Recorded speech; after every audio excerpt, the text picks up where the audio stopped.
Gracias por sintonizarte al podcast de la Biblia al desnudo. Puedes obtener la transcripción de este episodio en los enlaces de la descripción de este video. Recomendamos echar un vistazo si tienes preguntas o dudas acerca de la traducción o redacción en este episodio, ya que difiere del original en inglés. En el último episodio del podcast, continuamos nuestra serie sobre el estudio de la Biblia de una manera que equivale a más que leer, al echar un vistazo al género legal en los libros del Antiguo Testamento. Nuevamente, un género es un tipo de literatura, y saber en qué tipo de literatura te encuentras ayuda con la interpretación. Hoy nos vamos a centrar en otro género, los anales militares o relatos militares. Creo que la mejor manera de ilustrar cómo este género puede ser importante para la interpretación es comenzar con un problema que resuelve. De hecho, uno con el que los eruditos bíblicos han luchado durante siglos. Específicamente estoy hablando del problema de los números irrealmente grandes en el Éxodo y el viaje por el desierto. En caso de que no estés familiarizado con este famoso problema bíblico, déjame explicarte.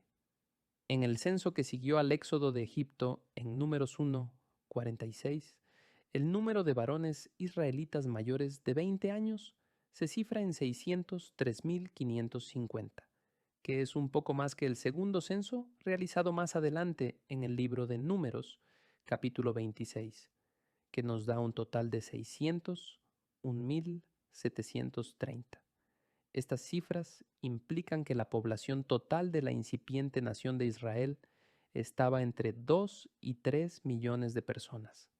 Esas cifras son muy difíciles de conciliar con la geografía de Canaán y el registro arqueológico y francamente otras declaraciones bíblicas sobre los israelitas en el camino a Canaán después del Éxodo.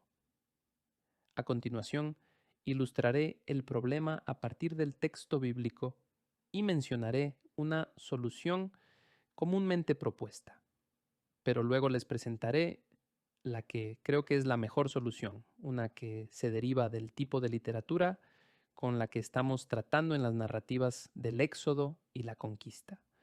Para ilustrar el problema, varios pasajes ilustran los enigmas que se crean al tomar estas grandes cifras al pie de la letra.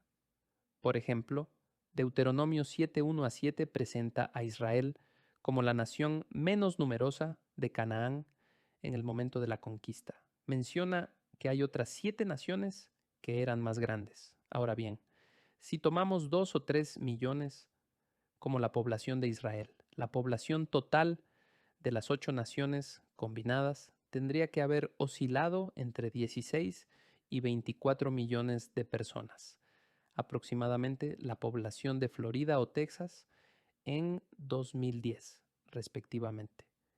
El tamaño de Canaán, sin embargo, se acerca más al de Nueva Jersey que al de cualquiera de esos dos estados. Eso presenta un problema. La evidencia arqueológica no indica que existieran suficientes ciudades y pueblos para albergar a una población de este tamaño. Para ser realmente franco, no está ni cerca de acomodar esa cantidad de personas. Si se tomaran todos los asentamientos, todas las aldeas que se conocen en Canaán, no se podría llegar a suficientes asentamientos y, por supuesto, suficientes asentamientos que sean lo suficientemente grandes para dar cabida a entre 16 y 24 millones de personas. Es imposible. Un segundo ejemplo también ayuda a poner el problema en perspectiva. Los israelitas salieron de Egipto, según Éxodo 12:37, con unos 600,000 hombres a pie, sin contar mujeres y niños. Dios no proporcionó maná a los israelitas hasta aproximadamente 45 días después de que abandonaron Egipto, según Éxodo 16:1. Eso significa que entre 2 y 3 millones de personas necesitaron una fuente de alimento diferente al maná durante 45 días. Si una familia de 5 personas sacrificara un cordero o algún otro animal cada día para alimentarse, los israelitas habrían tenido que sacrificar 120,000 corderos cada día, es decir, los israelitas habrían tenido que salir de Egipto con 5.4 millones de animales. Incluso si comieran carne solo un tercio del tiempo, 15 días, todavía habrían tenido que sacrificar 40.000 animales cada día y salir de Egipto con 1.800.000 animales. Espero que estés entendiendo la imagen. Los números simplemente no funcionan.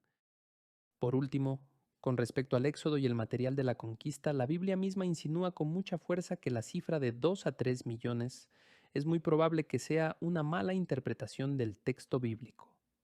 En Números 33:49, los israelitas acamparon junto al Jordán desde Bet-Yesimot hasta Abel-Sittim, en las llanuras de Moab. Dado que Bet-Yesimot y Abel-Sittim estaban aproximadamente a 11 kilómetros entre sí, el área del campamento israelita habría sido de aproximadamente 121 kilómetros cuadrados. En comparación, la ciudad de Nueva York, con una población de 8.1 millones en 2010, cubre 491 kilómetros cuadrados. Por lo tanto, tomar el número de 2 a 3 millones al pie de la letra requiere que el campamento israelita tuviera una densidad de población ligeramente mayor que la ciudad de Nueva York.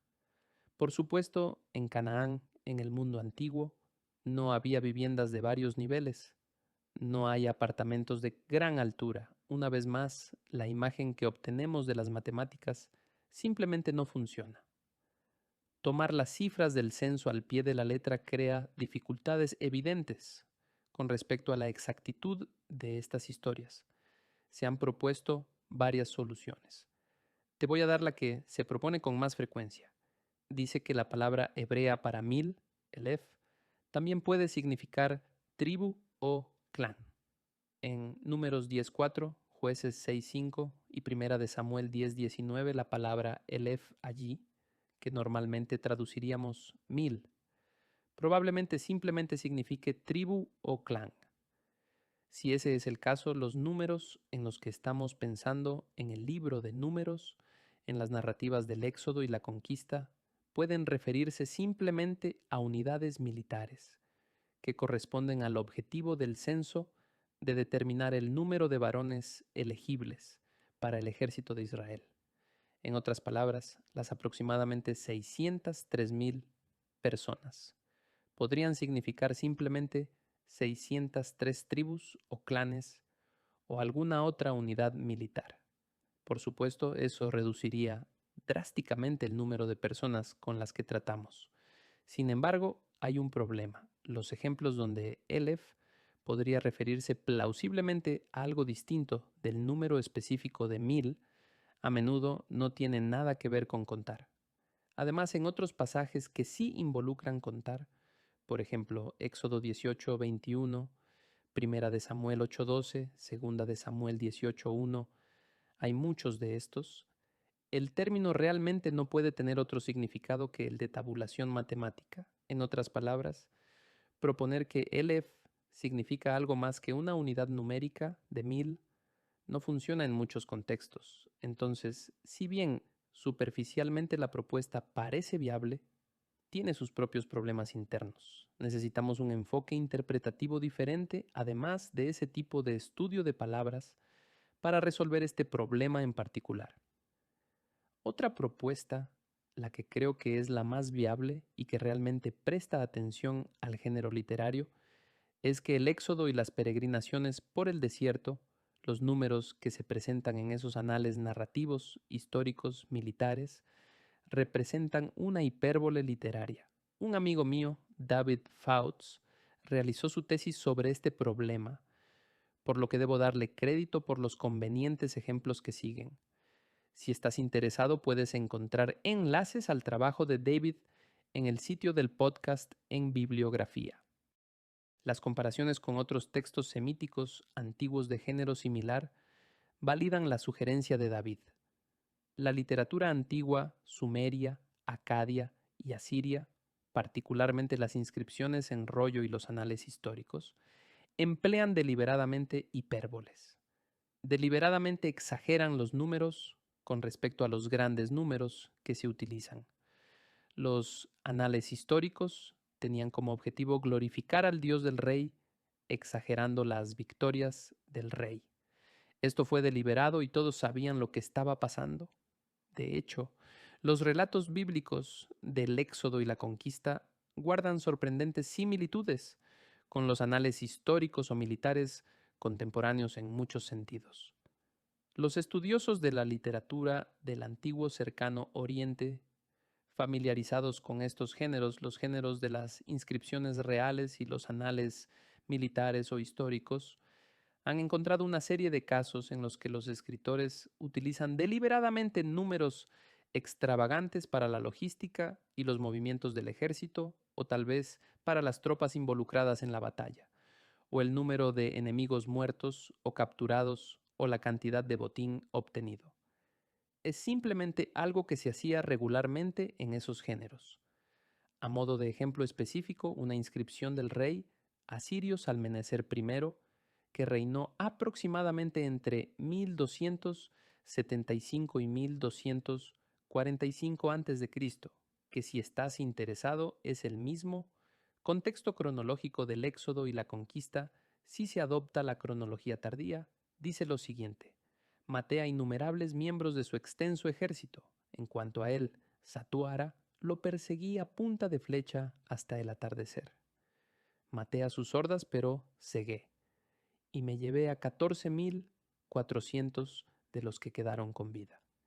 Conquisté 9 de sus centros de culto fortificados, así como las ciudades de las que gobernaba. Si bien es probable que estas cifras sean exageraciones, una inscripción del sucesor de Salmeneser I, un tipo llamado Tukulti Ninurta I, ciertamente ilustra una hipérbole deliberada. ¿Cómo lo sabemos? Porque precisamente duplica los números que se encuentran en la inscripción del rey anterior. Es muy deliberado. Esta segunda inscripción del sucesor de Salmanasar I, Tukulti Ninurta I, dice así: cuando ascendí al trono real, en mi primer año de reinado, capturé a 28.800 guerreros, hititas del otro lado del Éufrates. Observa que el número 28.800 es exactamente el doble que el número que tomó su predecesor, 14.400. Es exactamente el doble, un ejemplo fascinante de cómo un rey podría esperar que los números sean exagerados. Sin embargo, hay otro ejemplo que proviene de una inscripción cilíndrica de Sargón II, otro rey asirio. Este describe algunas de sus actividades. Dice, en parte, palacios de marfil, morera, cedro, ciprés, enebro y pistacho que construí por orden de ellos para mi morada real. Un Bit Yilani, una copia de un palacio hitita, sirio, que erigí frente a sus puertas, puse sobre ellos vigas de cedro y de ciprés para tejados de 16.283 codos, cifra de mi nombre. Hice el circuito, literalmente medida, de su muro, estableciendo la plataforma de cimiento sobre el lecho de roca de la alta montaña. ¿Captaste alguna frase extraña? Cifra de mi nombre. ¿Qué quiso decir Sargón con eso? Los estudiosos han propuesto que la idea proviene del hecho de que, en acadio, una lengua cuneiforme, las sílabas del nombre de Sargón se pueden dividir o individuar. El resultado es que el nombre de Sargón consta de 3 signos cuneiformes. Cada uno de esos signos, no por coincidencia, tiene valores numéricos. En este caso, sorprendentemente, la suma total de los 3 signos del nombre de Sargón suman, adivinen qué, 16.283, el mismo número en esa inscripción para los codos, mencionados en lo que estaba construyendo. Eso sugiere fuertemente que el número increíblemente grande, no hay ningún edificio asociado con Sargón, conocido por la arqueología que tuviera un techo tan grande, más de 16.000 codos, está diseñado específicamente para magnificar a Sargón como rey y no darnos verdaderas matemáticas. ¿Cómo se aplica esto al problema bíblico de los grandes números del Éxodo y la conquista?